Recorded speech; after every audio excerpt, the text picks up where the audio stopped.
It's a bear! Oh wait, no. It's just those weird guys on the internet. This is Comics Covered for the week of March 13, 2019. I want to know... Sorry. What? So someone could see our podcast and mistake it for a bear? Yes. If we were... Okay. Think about it this way. Doug, I know it's a complicated concept to get your head around. But imagine the internet is a virtual world where you could live and breathe. Wow. Well, not breathe because there wouldn't be air. But imagine there are physical representations. And if there was a physical representation of Comics Covered on the interwebs in the series of tubes, we'd look like a bear. Wow, I'm imagining this is a bear. It's on its hind legs, just shambling around, yelling about comic books. Oh, yeah. And it's the funniest thing. It's like having conversations with itself. Yes. It's like talking, it's like saying what we're saying, but it's just kind of like a Mark Spector sort of thing with Bear. Yeah, it's just wandering around and nobody's listening to it, and it's very funny. Anyways. And the bear is 68 years old. Isn't that amazing? Weeks. Sorry. 68 weeks old. There we go. Sorry, that's a better thing. Not a very big bear then. Although, I guess, how many weeks? Oh, man, that's over a year. I have no idea how long it takes for a bear to get fully grown. It's got to be pretty... I mean, it's probably pretty fast, honestly. Okay, Here, Doug, why don't you... Oh, sorry. This is Comics Covered before I start looking up how old bears live too. This is Comics Covered. We talk about, other than bears, comic books and the world around them, the comics industry, movies, TV, sometimes games. We'll also talk spoilers about some books, and we'll warn you about them. I'm Jack. I like to talk about bears, and I'm also new to comics in general. I am. But I'm here with someone who is not. Ooh, that is me. I am Doug. And I'm the Papa Bear around here. I've been reading comics longer than Jack. Okay. I looked it up, and good job. Bears can mature at about 4 years old. So pretty young looking bear. So 68. So 4 years would be. Oh yeah, this is definitely a full grown bear. This is a full ass grown bear. Wait, what do you mean? Weeks. Sorry, not months. That's weeks. 68 is weeks.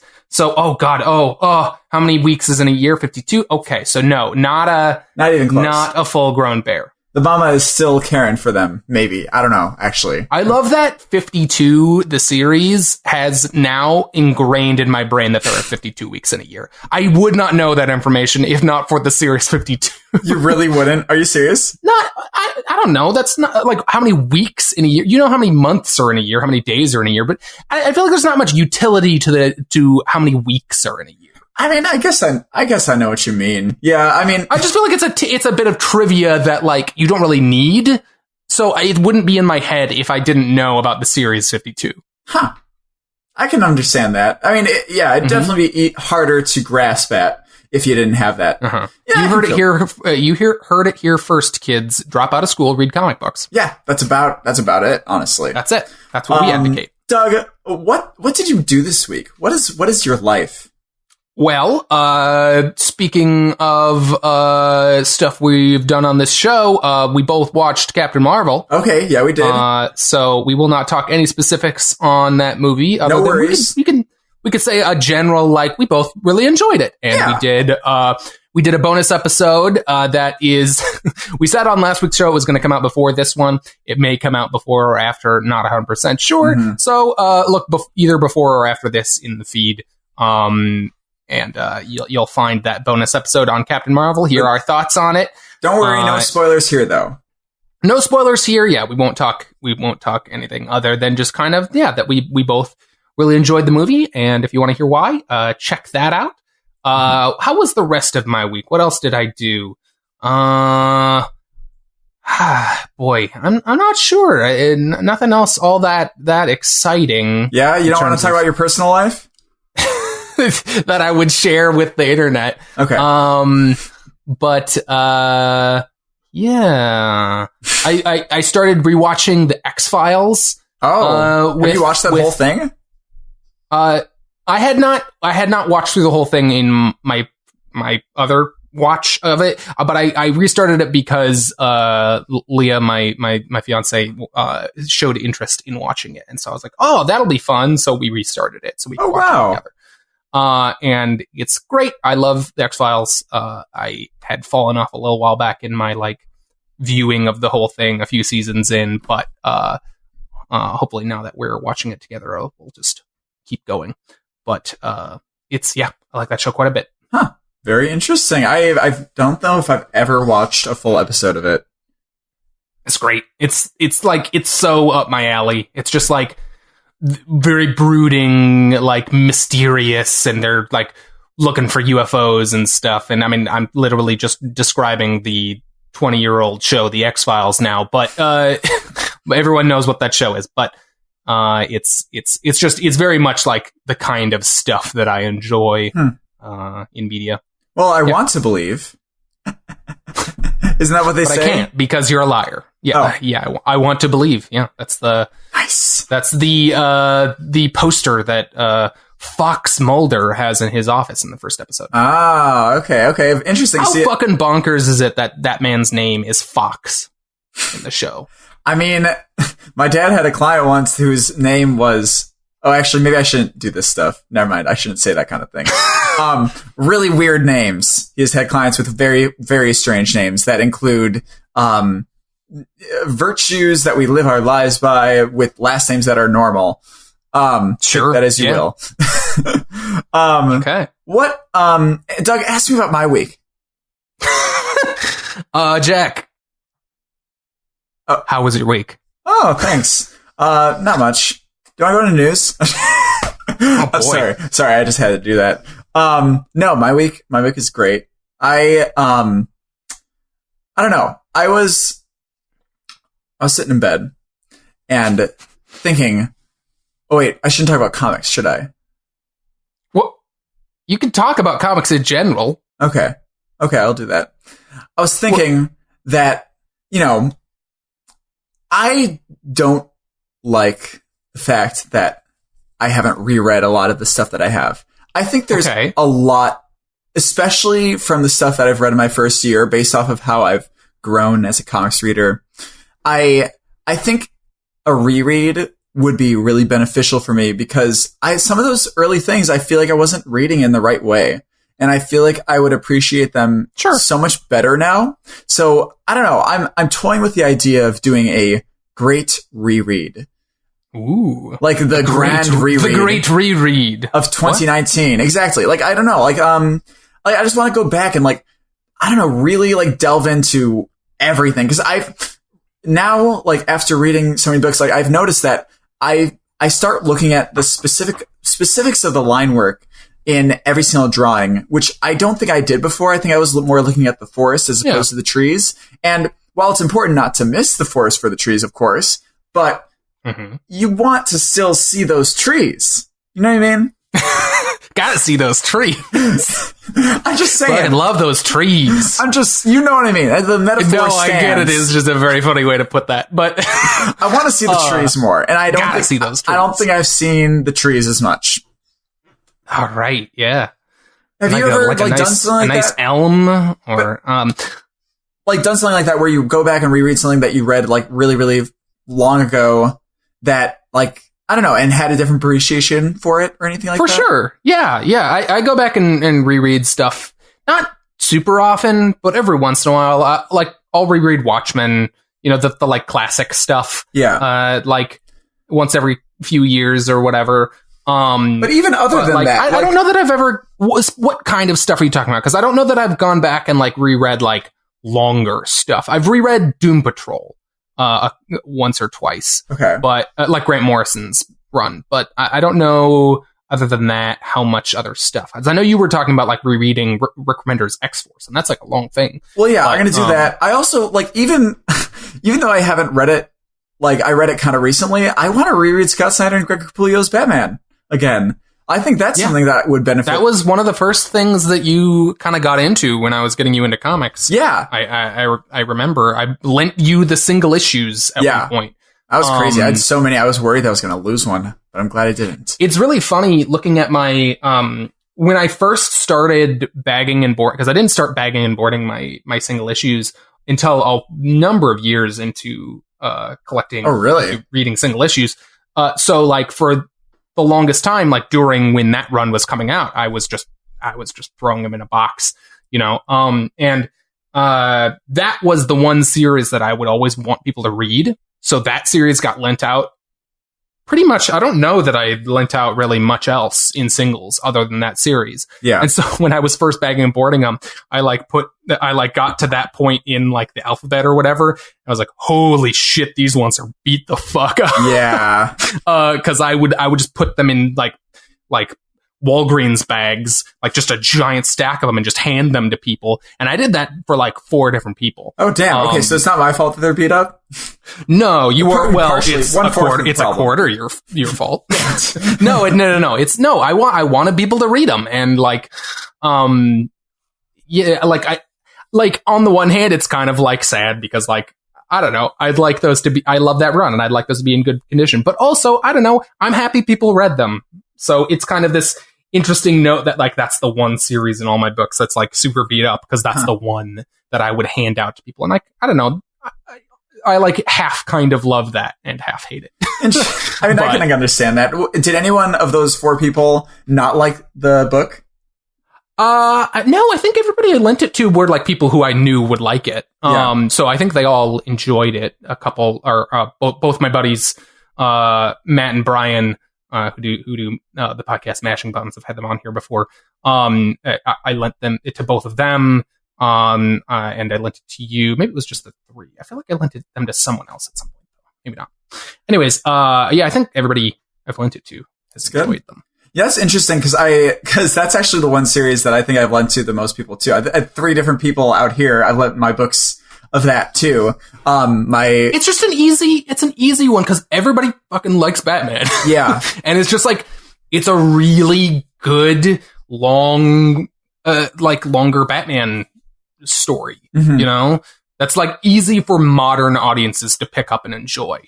Also, I really think they do a great job of like introducing you to the status quo of Batman at the beginning, very beginning of the run. Like there is even a part where like in the very first issue, he has some sort of facial recognition software on so that like, when he's going to a party, so that like when they're testing it, it even like does the Bat family that are around him. Like it says, this is Robin. It does all the Robins. Yeah, exactly. Yeah. And that's like a really nice way to do it. Like just seeing like who's who in the universe, like at this point in time and what the relationships there are. I think that first issue is one of the masterclasses of like introducing this huge universe and run and getting you interested in what's all the intrigue that's going on. I don't know. It's great. Yeah. Scott Snyder, very good at doling out information to you when it is simple information. Yes. By the way, I don't think we've talked about this. Did you ever see that announcement about Scott Snyder and Greg Capullo's new / last Batman thing? The Last Night on Earth? Their Black Label book? The Last Night on Earth? Yes. Yeah, that is they're doing it's going to be like at least in terms of publishing format, it's like those Batman Damned things. So it is a 3-part oversized prestige format thing. That's cool. I'm excited for it. I think other than like Dark Knight's Metal, this is kind of the first like Batman thing that they've done together since their run. So I'm excited to see them get back together. I'm hoping it kind of brings a little bit back of that kind of old Scott Snyder Batman energy back to his stuff. Totally. Totally. But Doug, do you want to go on to news? Yeah, let's talk about some news. So, really exciting stuff that came out literally yesterday, which was Friday. Sorry, 2 days ago for people listening on Sunday. Yeah. Fucking after craziness with James Gunn and Disney removing him from Guardians of the Galaxy 3 directing job, but still using his script, they said, for stupid reasons. Sorry, that's my opinion. Very, very strange. We won't get into them here, but the good news is that he's back. Yeah. He got kicked off because of weird weird circumstances surrounding old Twitter posts that he made. I think it was quite an overreaction, absolutely, on Disney's part, to placate fucking trolls on the internet, basically. Yeah. So they've gone back on that and brought him back. Fucking surprise. Like, I'm not surprised by this at all. I feel like this has been a long time coming. I mean, like, I wouldn't have been surprised if they didn't go back on their word too, but like, I don't think I'm surprised that they fucking like caved on this either. I feel like it was a fucking weird decision. They were still using his script. Like, it was such a half-hearted, like, people clearly didn't believe in it. All the actors were rallying behind him. Like, it's such a weird fucking thing, this whole thing. I mean, honestly, what threw me for a loop in the middle of this was the fact that he's now directing Suicide Squad 2. Like, he was in talks. I don't think he ever officially signed on to that. Really? I would be surprised if now that I'm willing to bet that Suicide Squad stuff was he probably would have actually done it if like he hadn't signed back on for Guardians 3, but I'm willing to bet that was part of a like strategy to like get him back on, of like leverage to be like, well, if you're not going to bring me back for Guardians, I'm going to bring my energy over there and just do the same thing I did for you guys. I mean, I can understand that. I can understand that for sure. I'm so willing to bet that at the very least, even if it wasn't a purposeful thing on his part, it was definitely, I think, part of the pressure for Disney to like capitalize on kind of on that talent and not let it go somewhere else. Yeah, no, that makes sense. I'm just so excited, and I heard that this will mark the first time that a single director will be on for a full trilogy in the MCU. Oh. Cool. Unless they put out a Spider-Man movie before this comes out. No, because I feel like Guardians 3 will come out before they've already got the fucking script. Like, no, I know what you mean. I don't think that will happen, but that I just saw someone make a joke about that. Unless they fast track all this shit, like also Spider-Man seems like the kind of thing that like, yeah, John, what was it, John Watts? I think so. John Watts. Yeah.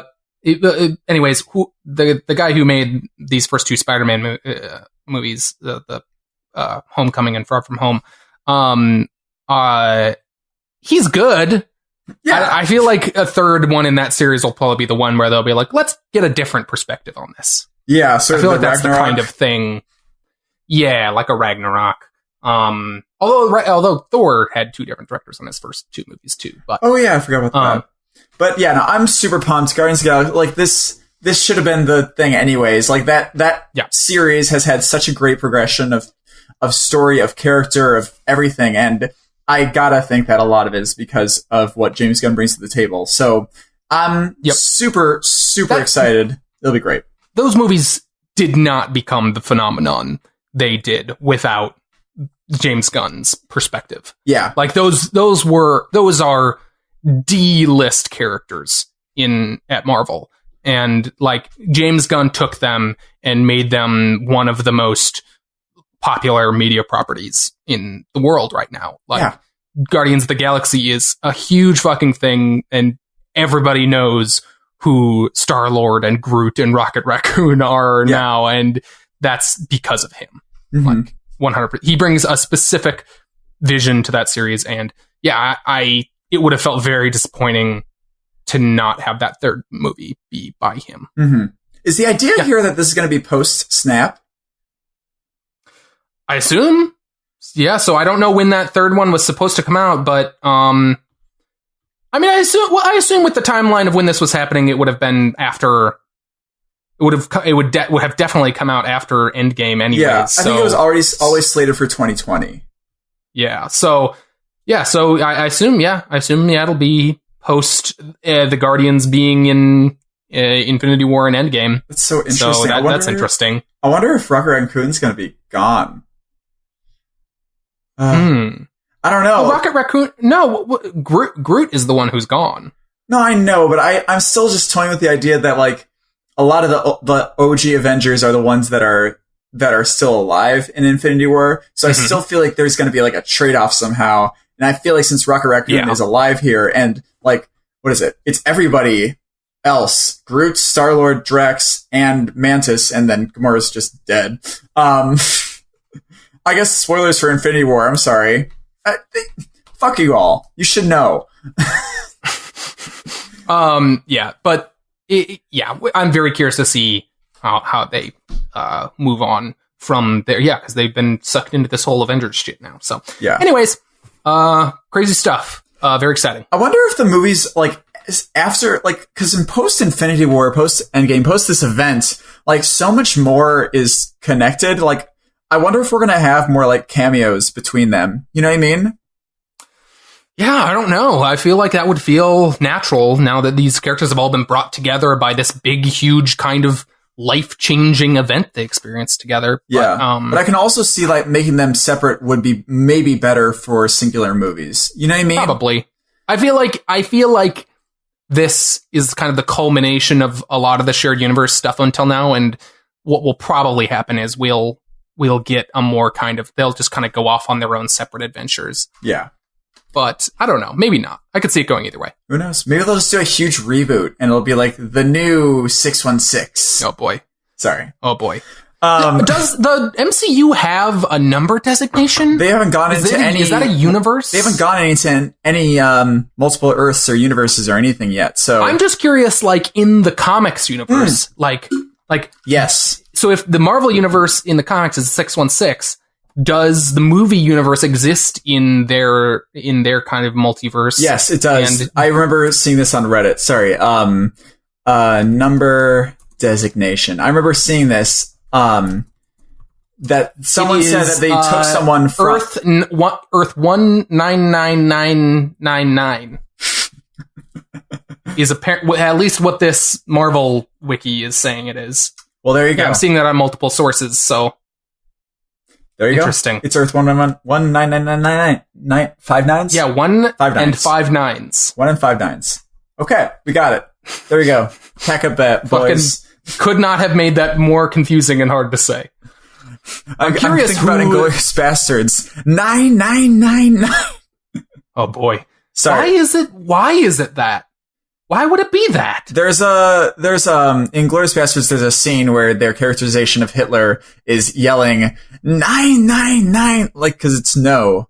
It means no in German.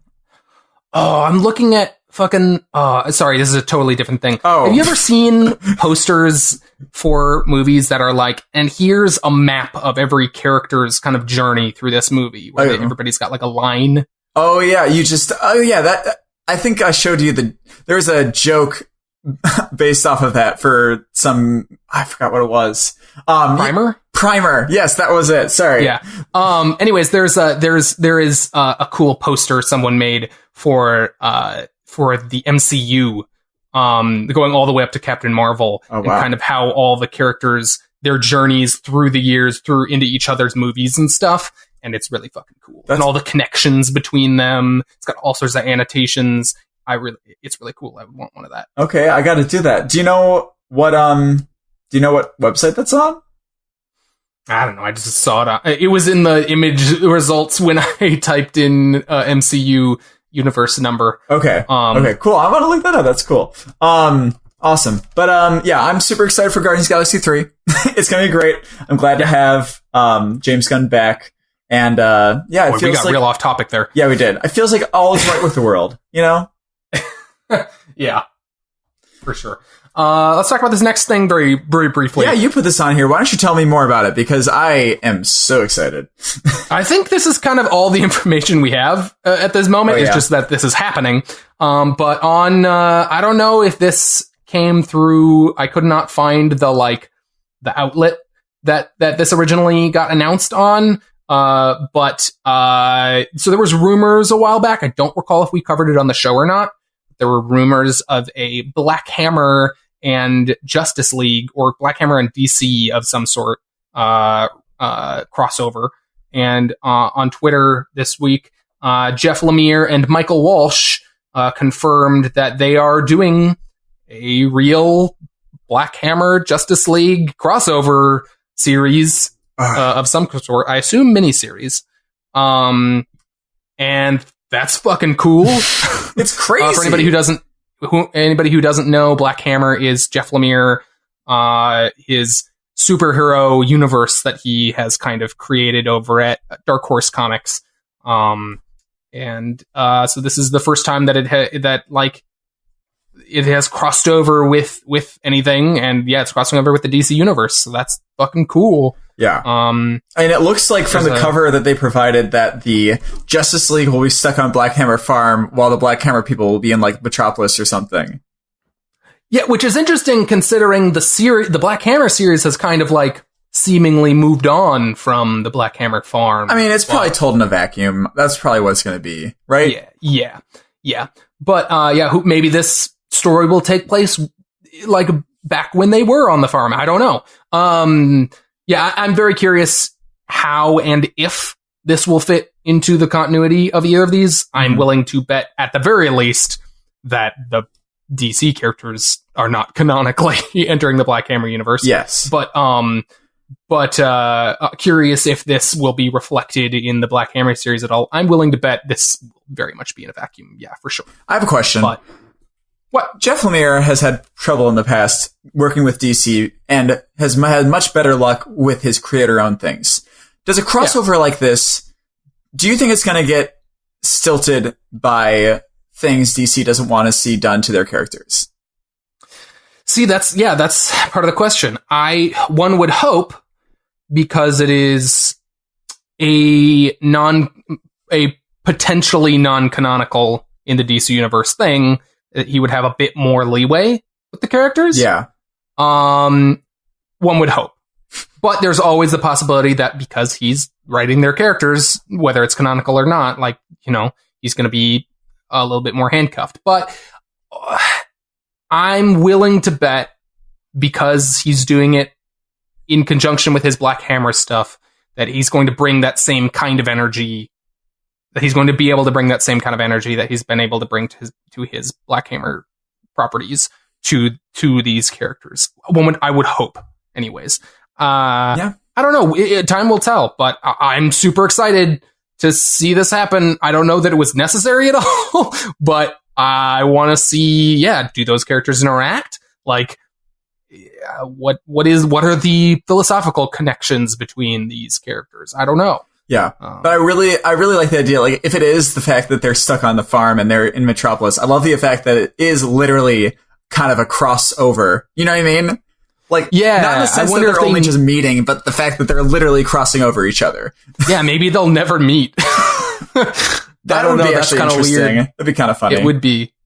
Yeah. Huh. Anyways, that's absolutely crazy that they're doing that. DC, you asked me about this when this was announced, about kind of about DC doing crossover stuff like this, or at least I brought it up. Yeah, so DC does kind of crossover with other media property stuff every once in a while. Like they did James Tynion wrote like a Batman Teenage Mutant Ninja Turtles series a few years back, and there was a Wonder Woman Conan thing a couple years ago before Marvel got the rights to Conan. Huh. Isn't Batman? So they do stuff like this occasionally. Yeah. Isn't Batman Teenage Mutant Ninja Turtles a thing that's upcoming too? I think they're doing a sequel series, and also it's being made into some sort of movie. I think, like not a theatrical thing, but that's weird. But okay, but yeah, I'm super pumped. I don't know anything about this artist. The faces are a little weird to me, but I think it'll probably work within the context. Because it'll probably be a little goofy. What does Michael Walsh do? I'm trying to find. Looks like he does art. Out. Well, yes, he's an artist, but I'm just trying to figure out what series he does. I've read some stuff with him, but I don't know that there's been anything that's like stood out. But I like this art. I think it's a nice medium. I think it seems like a nice medium ground between Dean Ormston's style and a more traditional DC house style. I can see that. I think both of the groups of characters look right, while also kind of feeling like they have a little bit of the feel of the other one. I feel like it's a good middle ground. A good crossover? Yeah, like a crossover. Okay. Very cool. So, well, Doug, do you want to talk about our weekly comics? Let's do it. We are stacked. We have books. We read them. We had a lot of new books this week, and I'm super excited because it's really, really, I don't know, it's really fun and exciting to get a new book. But we read both the following: Calamity Kate, number 1, Cover, number 6, the final of that series, Justice League Dark, number 10, number 9, sorry.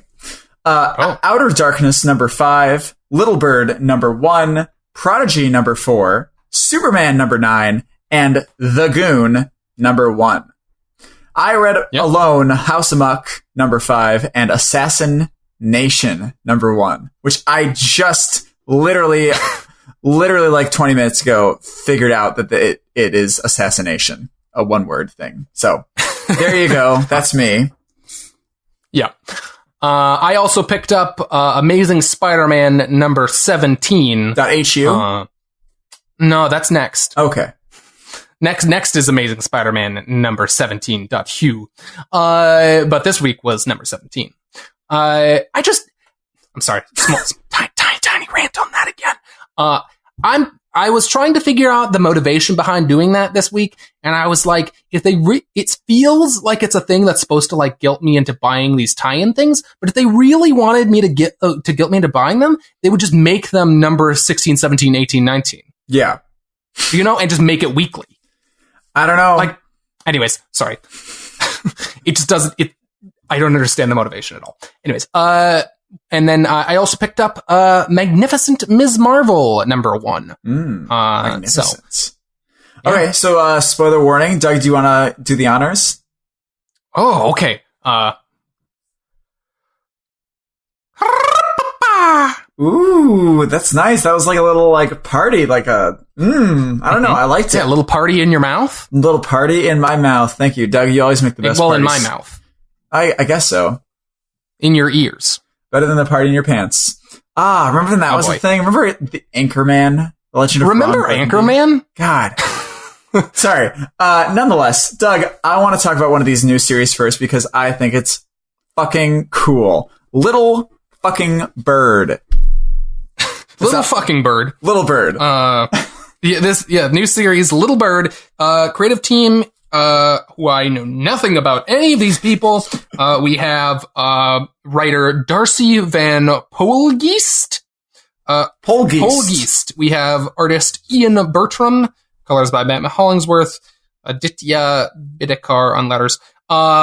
So yeah, no, pretty much nothing about any of these people. And where is this done? Is this are they from Canada? These people? Yeah, I think they are. I have to assume at least the writer is Canadian. I don't know. I don't know anything about these people. I don't know where they're from. I get the impression they're from Canada, or at least the writer. Yeah. The only thing I know about them is that they put together a fucking bonkers awesome comic. Yeah, holy shit. I knew nothing going into this book. Other than I glanced at a preview at some point. I think on your recommendation, I went like, oh yeah, this art does look great, but I didn't read the whole preview or something. I just, I looked at it and went like, yeah, that looks cool. I'll pick that up. And holy shit. This book is one that I'm going to just go ahead and say this. I feel like we both are on the same page, is one that cannot be skipped. Yeah. Like, don't miss this book. Absolutely. Like, it's... yeah. I read it, like, right before you texted me about it, and I just, like, had the exact same reaction. And I read it, like, what he wrote was these, like, little clap emojis in between little and bird. So I imagined it was little, bird, little, bird. Oh, I was imagining it more like I was clapping on each word, like it was like little bird, little bird. I like that. Like, but just like clapping for emphasis. But I sent him all caps, just the name and clap emojis over and over again. I was absolutely blown away by this issue. I think we both went into this like knowing the art was going to be great. Yeah. But one, I had no idea. No idea what it was going to be about. Yeah, I had no idea what this was about, and one, the art far exceeded my expectations in terms of how good the art was going to be, and the writing, I think, more than kept up. I was talking to Samantha about this after I read it. Like, this book, I think more than anything, made me notice how when you're picking up a new series and it feels like sometimes to me that you're being introduced to a new country, even like a new customs, new everything. And you're just along for the ride, like being introduced. And this immediately captivated me into this universe and immediately just I want to know everything that's happened, that is going to happen. The world building in this book is so expertly done. So basically, just to set up, do you want to try to kind of give a basic kind of, I know it's a little hard because kind of the discovery of this is ongoing and kind of a part of the experience of the book, but do you want to kind of give even just a basic kind of idea of what this book is about? Yeah, let's try it. What's interesting also is that they're not going full force into huge exposition. That's one of the best things about this. They show you so much, and yes, they explain the world through showing you the world in some really smart, fascinating, captivating ways. That really highlight the art. So, okay, here we go. Yeah, basically what we got here is the tyrannical Holy Roman Empire of the United States, which is... Oh, are they American? Oh, I guess, they did have an American flag. Okay, yes. They are trying to expand their borders into a more... wildling, what well, they have invaded and taken over Canada. They've invaded and taken over what they have done Canada, this tribal version of Canada that they picture here. Yeah, it's sort of a weird kind of almost post-apocalyptic future thing where I think basically the idea is that this totalitarian American government has kind of sucked all of the kind of resources away from Canada to the point where they have become this sort of post-apocalyptic wasteland. And so they are living this more kind of tribal kind of lifestyle and resisting. So the main character, at least in this first issue, Little Bird, is put in basically a bunker while the invasion is happening. It comes out 3 days, I think. 3 days. Yeah, 3 days later, the Americans have basically the government, their government has been taken over. Their country has been taken over, and she is on a mission to, as we find out through the issue, kind of bring back this, what seems to be this almost like Captain America-esque kind of hero of Canada called the Axe. But sorry. And if you haven't read it, we won't spoil kind of where that goes. Yeah, maybe we shouldn't do spoilers because I feel like people just need to fucking read this. No, I feel like that's the most we should spoil in terms of specific. Well, in terms of I think we could talk about specifics about some of the imagery and stuff, but in terms of the ongoing plot, maybe no more than that. At least nothing further in the story than that point, because there are some twists. Yeah, the last thing I wish we could talk about, I guess the general progression of the story is we have this issue, and then I think we're gonna have sort of a view into the past from this too, to see how we kind of got here. Is that kind of the idea you get from this? Was there a next time on preview? I don't know if they have a next time on, but they do have this little thing of 30 years earlier, and I feel like that little tease gives me an idea that we're gonna at least have some sort of issue learning more about the past of this. You know what I mean? At the very least, on an ongoing basis, whether or not it's the next issue or not. But I think we're definitely going to get more backstory into the Axe. I'm assuming we're going to get more backstory about the mother character. I want to, so yeah, I'm so curious where this series is going to go from here, based on basically the cliffhanger they give you at the end, and whether and how that relates to the title of this goddamn book. But God, I'm gonna be sad if that's permanent. But I wonder. It's cool. Ooh, what? The whole series is gonna be called Little Bird, right? They're not gonna. Well, yes, they're not going to change the name of the series, but okay, like what that means going forward. Yeah, whether or not it's. Can we just say this literally about we should just say Little Bird or not. We're just tiptoeing around this. Little Bird, the character, the little girl, dies. Yeah, or she's shot through the neck. She's shot through the neck, and her lifeless body is being held by the axe. But he also like brings her to his camp, and she's all bundled up on the last page in a way that like makes me think there could be hope. We're in a weird future society. I don't know. It does feel definitely like she's dead, but I don't know. This book is crazy sci-fi nonsense, so who knows? It's so fucking unexpected.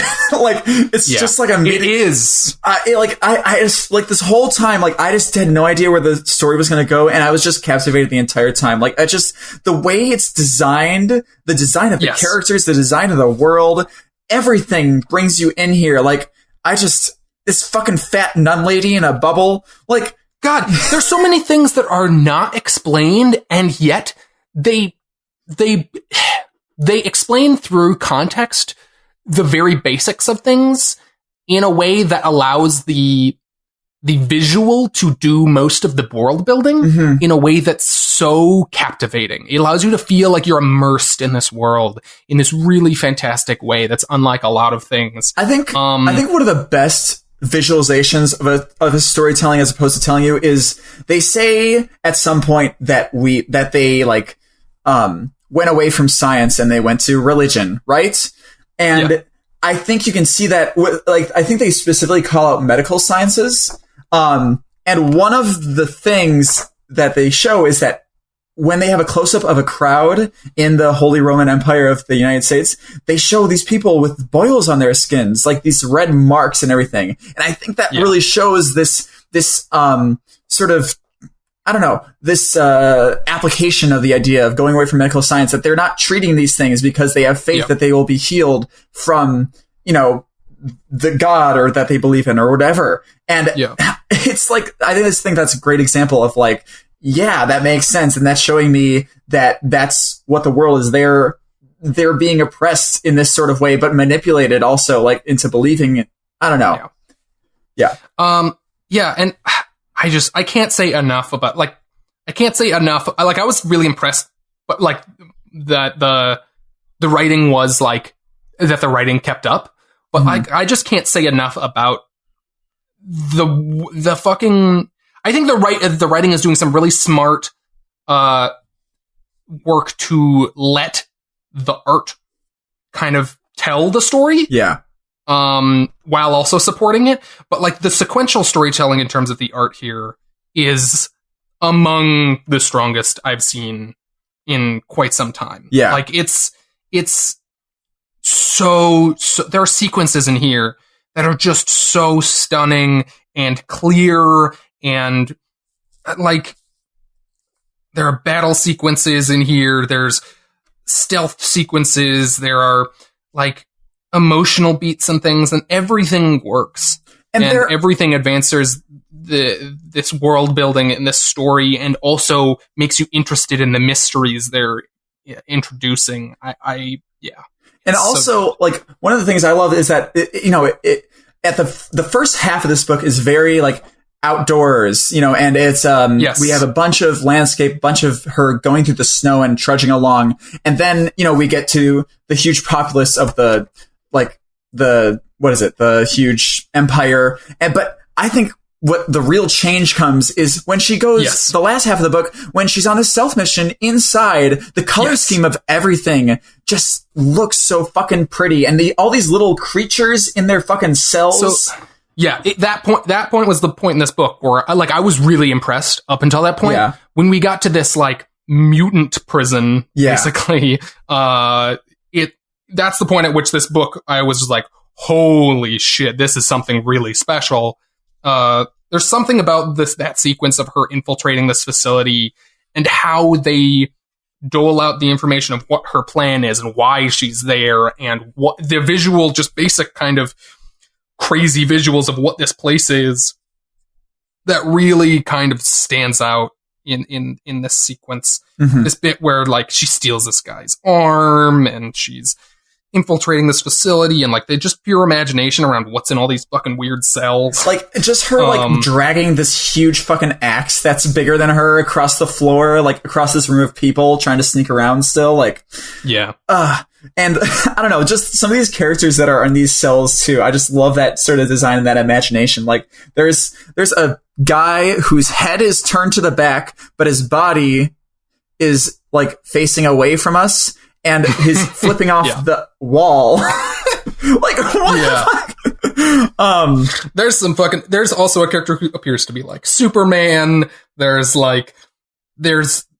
all sorts of weird fucking crazy mutant things in all these cells and in some ways that are really fucking fun and cool. But like, there's just something about the way in which this book, like, doesn't stop to explain itself to you. Yeah. And yet communicates everything it needs to in every specific moment. So you're able to keep up even though they don't explain it. Yeah, like you're able to know exactly what's happening in every moment and slowly put together the whole picture. Like him talking about like, oh shit, this army is gonna kill everybody, this army of 12. And that's literally all they say. And then the army just fucking comes and it's like, oh shit, they're gonna murder everybody. And then follows suit. And and this whole like, and then it just changes the pace of it from, we go from, destruction to the evil people to the stealth mission to the villain, taunting the mother to fucking murderous, bloody action shit going on in the back, which this action sequence is absolutely insane, and I love how much it contrasts with the rest of the book. Oh yeah, like these pages feel like nothing else in the book, and it feels like all of a sudden it's turned into this bloodbath. There's fucking blood flying around in the gutters on the page, like around the panels, blood and organs and stuff, and it's hyper violent, but there's this sense of kinetic energy and everything. It's so well done. Mm-hmm.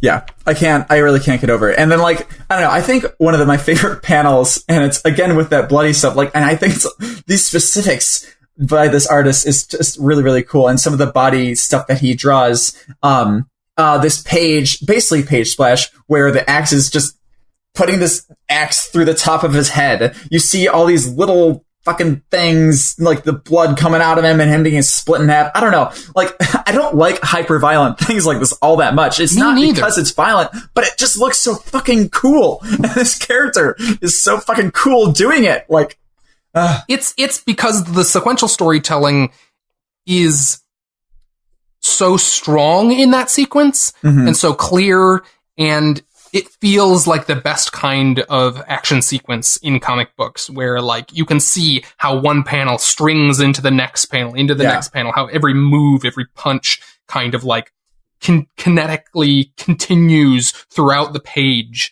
And you can kind of see in your head how this fight plays out. And then we get these smart moments where like we get the big kind of jump into the battle with a big panel, this fucking narrow flashback panel of him when he's young. That fucking page is so good. And then like we get the zoom out at the end to just drive home like, holy shit, this whole battle was so bloody.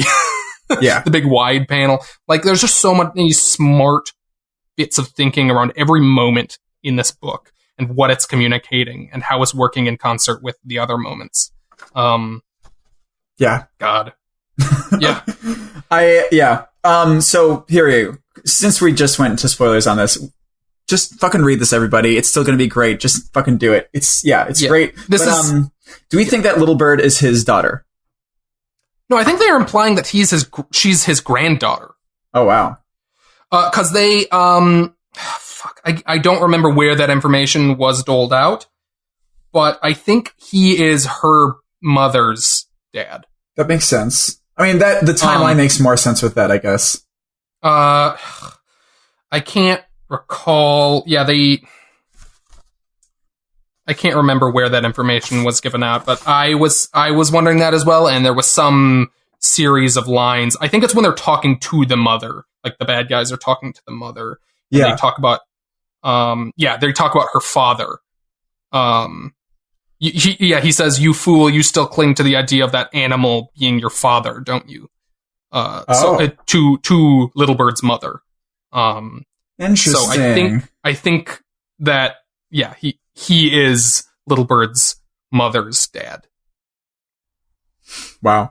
Yeah, great. I'm just like, I'm kind of at a loss for words, honestly, with this book when I'm talking about it. I want to read it again. I want to just look at this all the time. And I'm just super excited for how it's going to continue. Did you read this thing at the back that said that they're not going to collect this?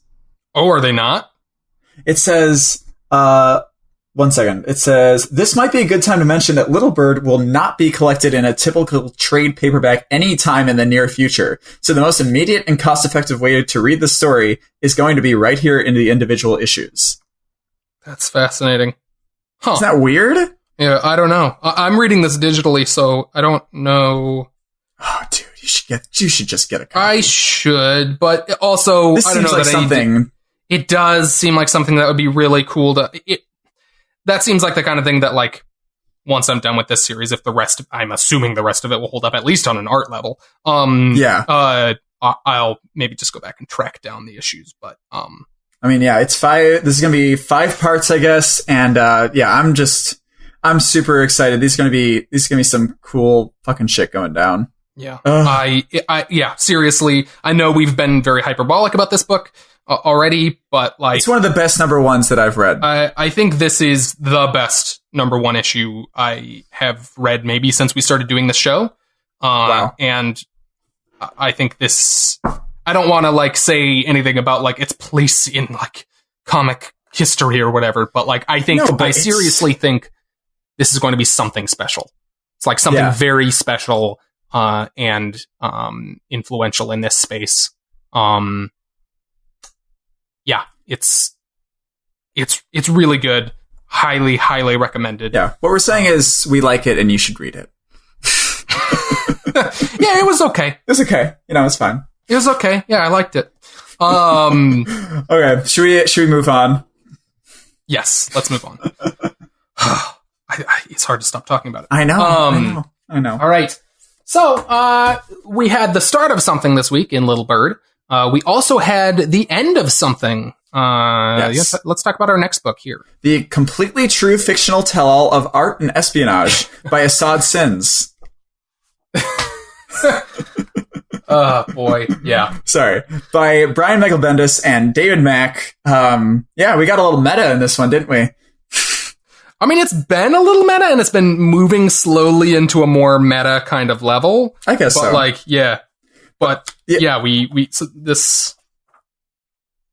Set up kind of what this series has been. I know we've talked about it on the show before. Yeah, but this series has been about Max Fields, a fictional, theoretically, analog, basically, of real life. A artist in this universe, a comic book artist, who has been taken in by Julia, our CIA operative, because she thinks it's a good program to have comic book creators as covers for spy activity, because they go around the world to meet fans and they can get into different places. That's her idea. Yeah, basically, they're like high profile enough that they can get into places, but like low profile enough that nobody notices them. Yeah. And they get sent around the world to all these cons without kind of question. Yeah. Like that's part of their job. One of the main things about the series has been like the art and how it's worked with what's going on in the story. And I think that this issue really drove that home, honestly. Like, they made a specific point to say something about, I'm living my, that the artist, our protagonist here, is living his life in between the panels and drawing. And I don't know why I didn't think about that, but they have had these pictures of white subjects with a like watercolored backdrop and then being inserted in the middle. And it really kind of makes you feel like they're making the story. So like they make the setting happen in a way that is really, really interesting and really comparable to artists drawing around themselves, like drawing this setting around themselves. You know what I mean? I don't know if I'm speaking nonsense. I'm not entirely following you, but yeah. Anyways. Okay. Never mind. We start this book off at this huge dinner in Brazil, which is a con that the CIA apparently has set up. And we have our first who's who of the story, like a big who's who. Doug. He literally called him Prince. Bill Prince. Bill Prince. Yes. I think everybody else here is their Mitch Gerads is across people's actual name. Oh, well, not everybody. I think anybody with two names is a fake name. I think all the people with first names are literally just their actual names. Gil is definitely Mitch Gerads. Oh, maybe that's right. But some of these people, like I think Frank is Frank Miller. Oh. Maybe not, though. I'd have to look back at that because Brian Michael Bendis posted the photo this is based on, and I would have to go back and actually look at it to actually know who all these people specifically are. But is Rick Lee Jim Lee? Probably, yeah. Okay. Who did we say Owen James is again? Well, it's a little confusing because he could either be Bendis or there's a bit of Bendis in, I think, multiple of these characters, but the main character is kind of an amalgam of, he's either supposed to be David Mack or an amalgam of David Mack and Bendis. And then Owen James is either Bendis or he's Michael Oeming, because that's who does his art. Michael Avon Oeming. Yeah, that's who does his art, and he does a lot of work with Bendis. I recognize this woman, Vita. That's Vita Atalia or something like that. Yeah, see, that's why I think a bunch of these people with just their first names. I think Sam is Sam Humphries, who's a DC writer. Yeah, I think these are a bunch of DC creative people. All right. But maybe Very cool. I'm not sure. Maybe there's some crossover there. Anyways. This issue continues some of the great espionage stuff, but melding that with the comics, like sort of setting, like especially in this scene where Max and Assad, who have been the two people who are on dueling spy activity organization sides, the way that Brian Michael Bendis writes these two characters' conversation among all the chaos of this party is awesome, I think. And the way they kind of move in and out of them talking to each other and everything else, them kind of commenting on what everyone else is talking about at some points, or someone interrupting in between their two words. Yeah. It's just so cool. It makes me really feel like that sort of espionage thing, but really in a comics sense, Yeah. One really cool thing about that sequence that I noticed, did you notice what was happening to the other partygoers in the art as the conversation went on?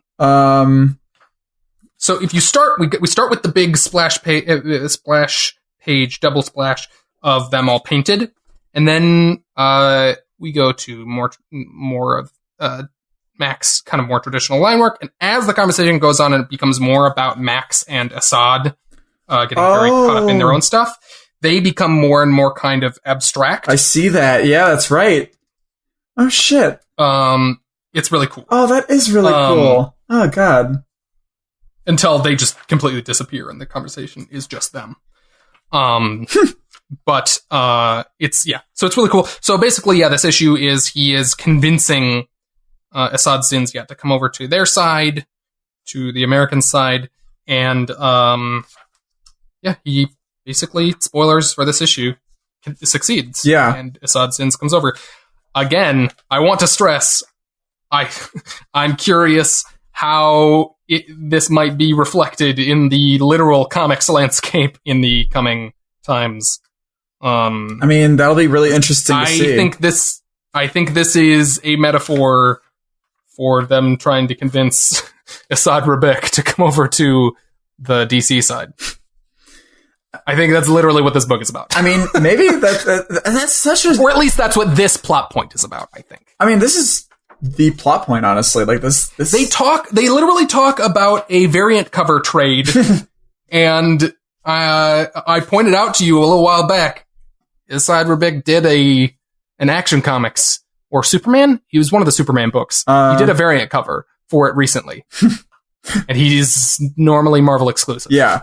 I mean, that's really, really interesting. Like, it's really cool how it holds that sort of place in history if that is a big change that's going to happen in the comic landscape right now, you know? If it doesn't end up happening, it's going to be like, I wonder how much of this is like hopeful or just completely fictionalized, or they just like wanted him as a touchstone, like kind of reference point for the character. But if he does end up doing a DC book, like, this is a really fucking cool kind of inside look. Yeah. Metaphorical, obviously, but like of kind of like that happening. No, absolutely. But who knows? Maybe it might not come to pass at all. Yeah. But it was Action Comics 2008, apparently. Yeah, it was. This is the one you showed me. Oh, that looks so good. Love that man. This although maybe judging from the end of this book, maybe Asad Zins is actually Bendis. Ooh. And then Max Fields. I mean, he's definitely supposed to evoke Asad Rabik, but maybe Asad Zins is Bendis, and maybe they're using his name and part of his likeness to sort of go over the fact that it is Bendis. I don't know. Maybe I could see that. That's because he literally basically writes this book. I mean, that's at interesting. the end of the book. I feel like that's got to be it, right? Maybe that is it. I hadn't thought about that. I was honestly, I was a little confused about what that ending meant, but that actually would make it make a lot more sense. Maybe he is supposed to be Bendis. And this story is about that, basically the kind of turning of him over to DC, like coming over to DC. Yeah, that would actually make a lot more. I'm way more into that. I think that makes more sense. I still think there's something to, because he's definitely supposed to be Asad Rabik. He looks right? like, at least the face looks like at least him. like kind of like how he looks and his personality and stuff. Yeah, I don't know. It's interesting. But yeah, this book just has been, I remember like going into this book, I really did not think anything of it, like going into it, like thinking like the premise, like, okay, the art of what I saw, like, I didn't see any of the watercolor stuff yet, nor did I know who David Mack was at all. So it's like, okay, cool. But God, it just really took the ball and went with it, you know? Yeah. For sure. Yeah. I think this book is a really cool kind of, whatever it's specifically referring to, a really cool kind of inside metaphorical look into some of Bendis and Mack's kind of experiences. Yeah. In the comics kind of world through some allegory kind of stuff about espionage. Absolutely. Yeah. We just tell ourselves. We had 2 of these books that are just great. Doug, let's talk about some of just quick word on some of these new ones that we have. Since we had 5 new books this week, one of which we already talked about, Little Bird. We know our feelings on that. My first thing in the Goon sort of realm of the world. We had the relaunch. Eric Powell. We had the relaunch of the Goon. By Eric Powell. He moved. It was previously published by Dark Horse. It's been not being. He hasn't done a Goon comic in a few years now. They had kind of like slowly like stopped coming out over a long period of time. They got like fewer and farther between at Dark Horse for a long while. And until they just kind of, he finished one of his miniseries and just stopped. And then finally now he's moved it over to his own self-published publisher, Albatross Funny Books. Or I guess, yeah, it is Funny Books. And so we've got the return of the Goon here. I'm a huge fan of the Goon. You have never read a Goon comic, and you you asked Eric Powell on Twitter if this was a good jumping on point, and he said, like, totally, yeah, if you've never read anything, you could read it, so you picked it up.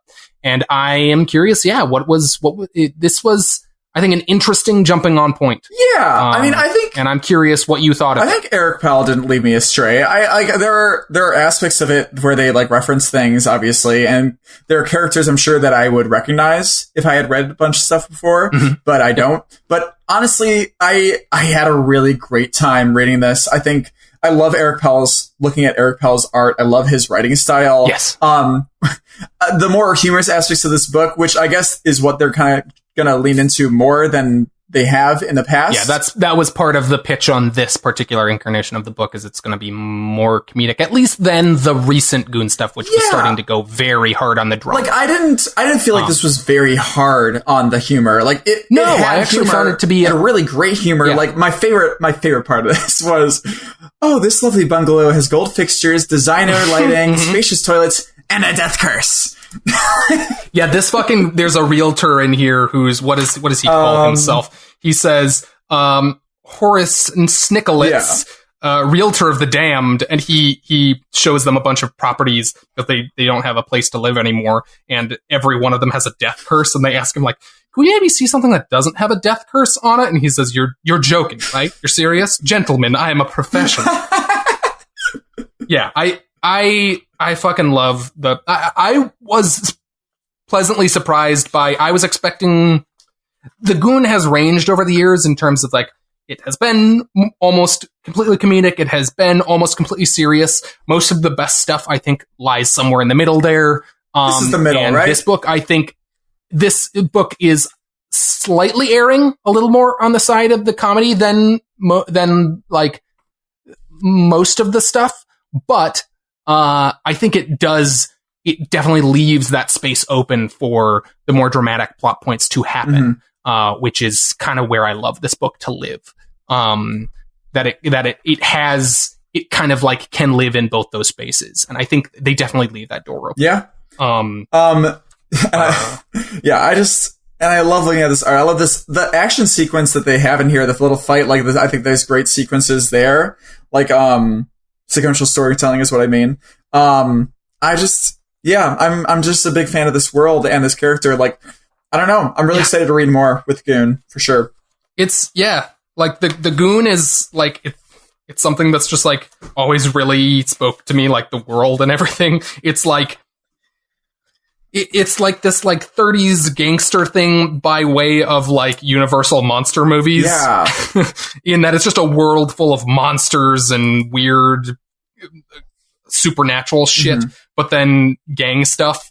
And I just really like it. So, some of the kind of table resetting, you're not going to kind of know that stuff, but, like, I found a little bit kind of disappointing. Okay.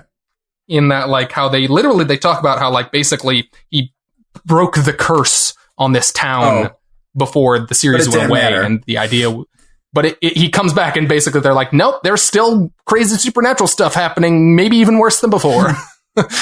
And that was a little disappointing to me, but like, I don't know, like, this is a series that I don't think needed to have, like, a finale. And if they wanted the book to continue, that kind of needed to happen. Yeah. Like, they can't just get rid of all the supernatural stuff and still have a Goon book. But, because that's kind of the book. Yeah. So I think it's fine. Definitely. But in all, I liked it. Gonna keep reading it. Excited.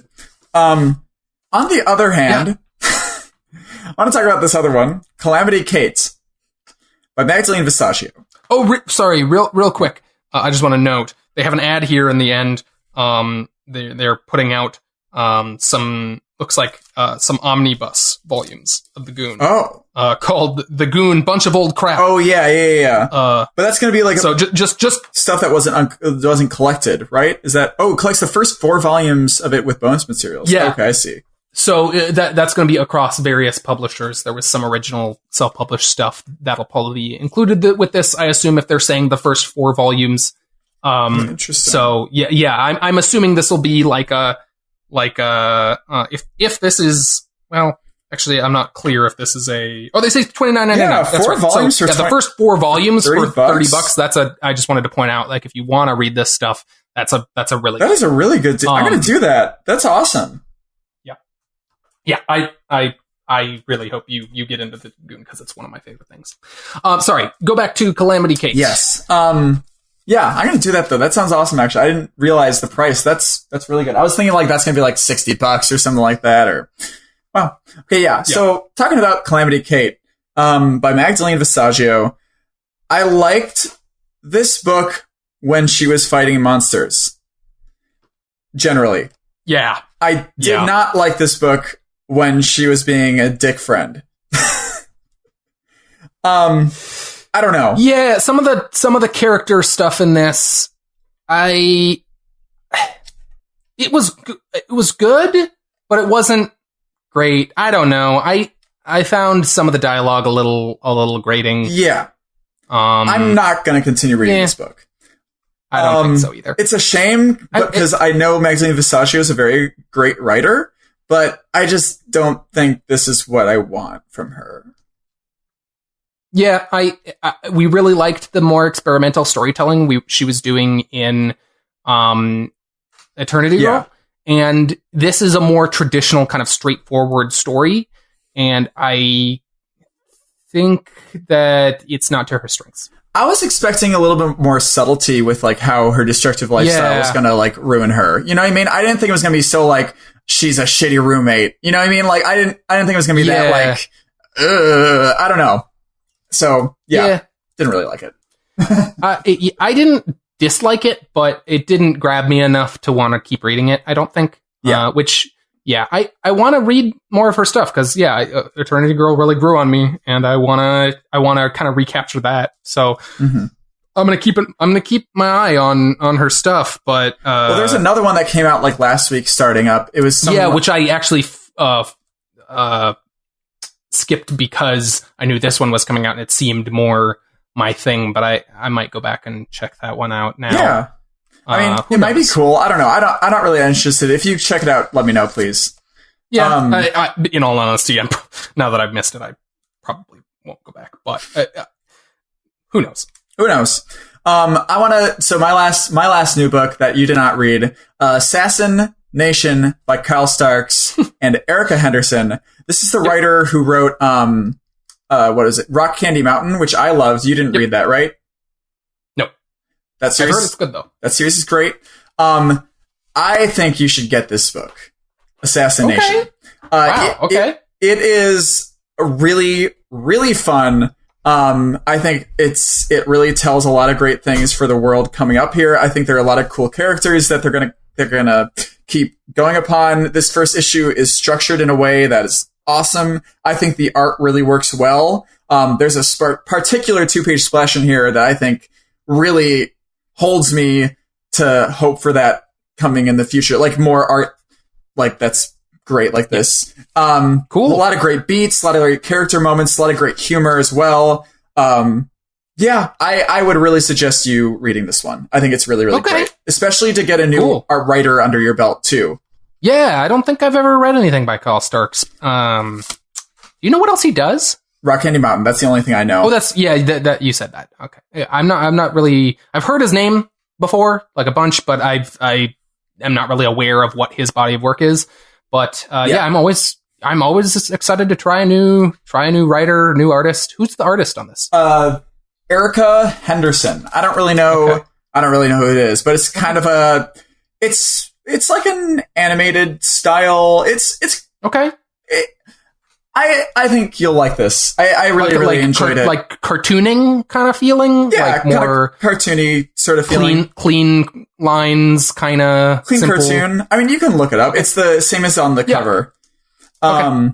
Cool. Yeah, I would do it. What do you think of Magnificent Miss Marvel? This was Saladin Ahmed's new one, right? Yeah, I've liked this a bit more than, or actually quite a bit more than I've liked the last few Saladin Ahmed. We really liked Saladin Ahmed on Black Bolt. Yeah. And so I've been trying to, like Magdalene Visaggio, like find another book by him that I like in the same kind of way.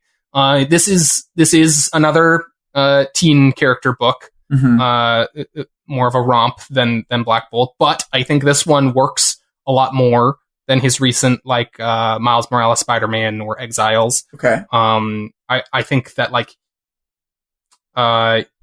he writes a very very charming, fun version of Ms. Marvel. I really like Ms. Marvel's power set, and I like how the art is displaying it here. I don't know if you've ever seen any stuff with Ms. Marvel. I know you haven't read a Ms. Marvel book, but have you ever seen what it looks like when she uses her powers? Not really. What are her powers? So basically, she has Mr. Fantastic kind of stretchy powers. Oh, really? But but how she uses them is a bit more.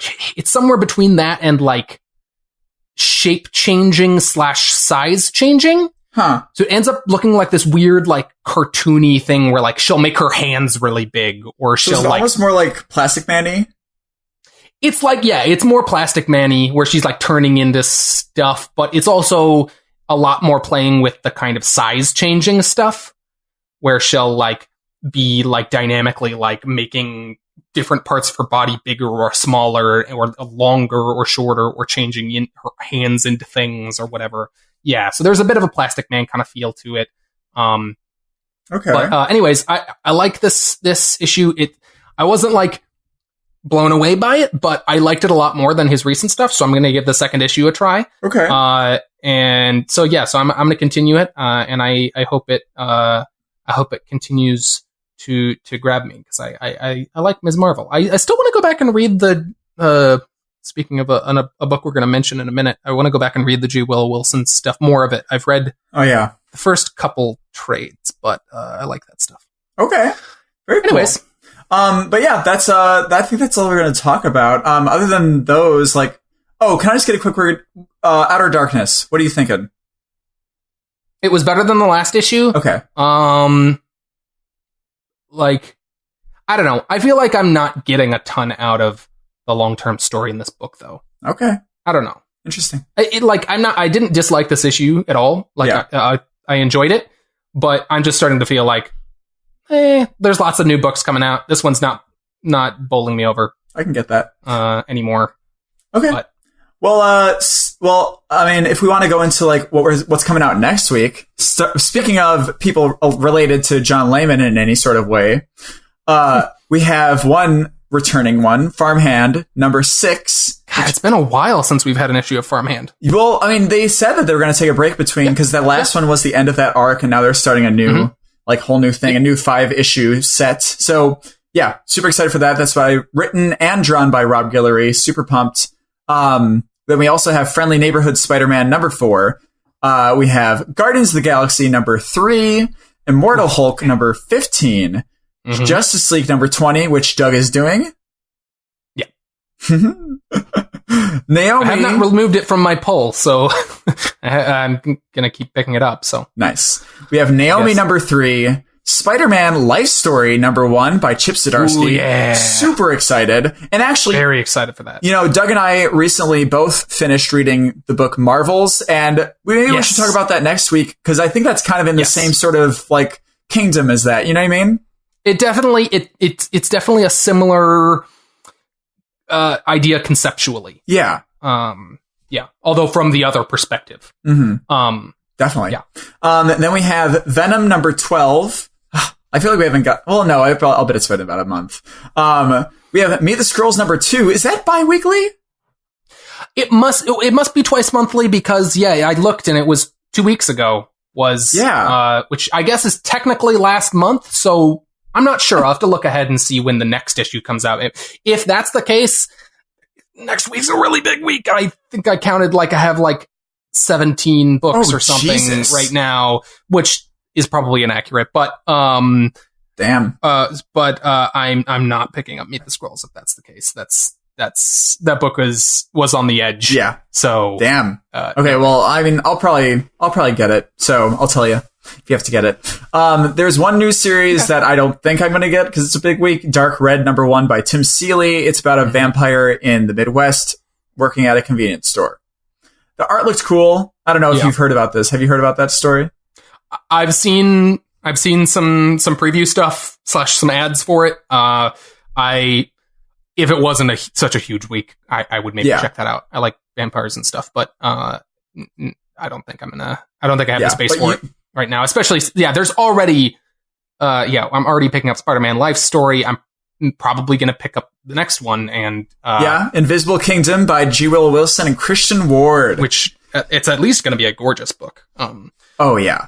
So I'm really pumped. I think from what I can see of the concept behind it and what they're trying to say with it, I'm super pumped for the writing as well, and I'm excited to have a new writer under my belt too, G. Willow Wilson. Yeah. So, cool. So you are getting that though? I think so.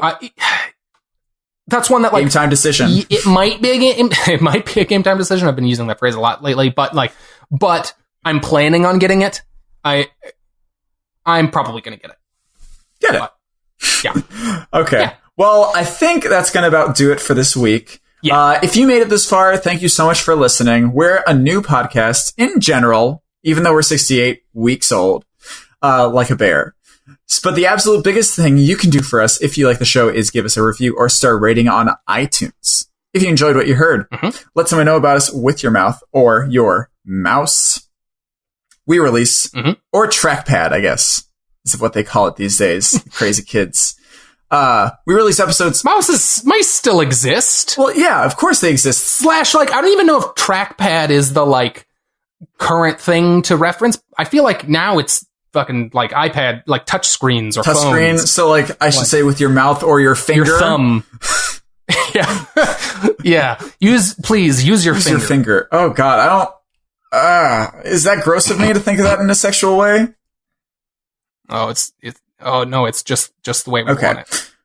Oh, that's even worse. Okay. We release episodes weekly on Sundays, so be sure to check back next week.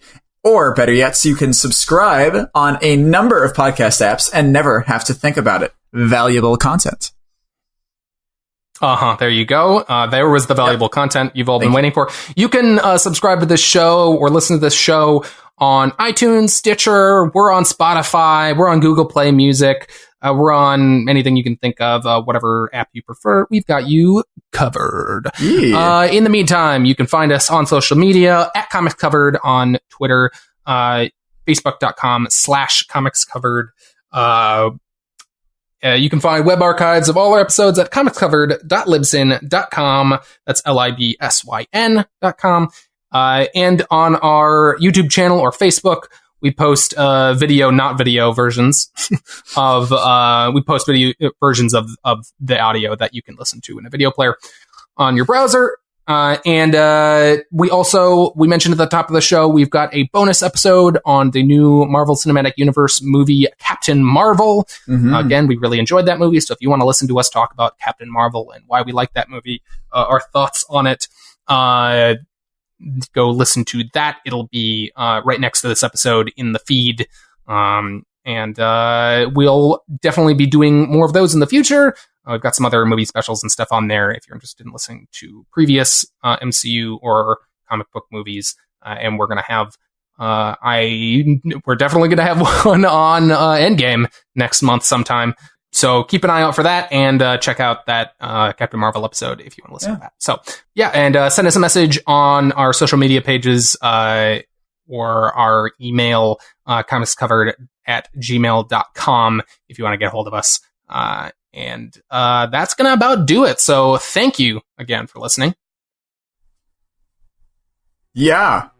I am Jack. Oh, I guess I was supposed to say my name first. I am Captain Doug. Ooh, Captain Doug. Can I be Captain Jack? Oh no, that's not. That's like Johnny Depp. I'm Johnny Depp. I've been Johnny Depp this whole time. Oh boy, you don't want to be that. Okay. Thanks for listening, guys. This has been Comics Covered. Cheerio.